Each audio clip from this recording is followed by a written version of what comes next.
Hi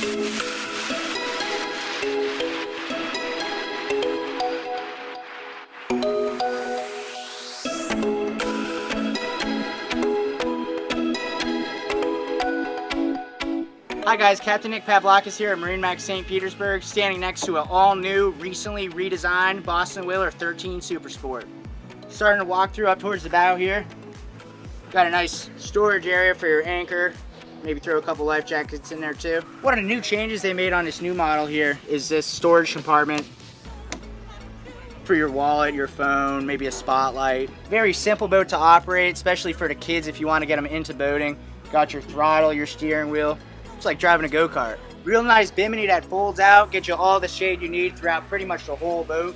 Now up until 2019 on a 13 Super Sport, cannonballs were unachievable. But as you can see that they added a new swim platform here, you've got all of your space for cannonballs, gainers, backflips. Off the boat you go, come around here, back in the boat you go. On a swim ladder. Real nice, fuel efficient, Mercury 40 horsepower 4-stroke, scoots this boat right along, sips fuel too, you can run all day. So if you guys have any more questions about the Boston Whaler 13 Super Sport or any of our other Boston Whaler lineup, come on down to MarineMax St. Petersburg and we'll get you out on the boat of your dreams. Thanks guys.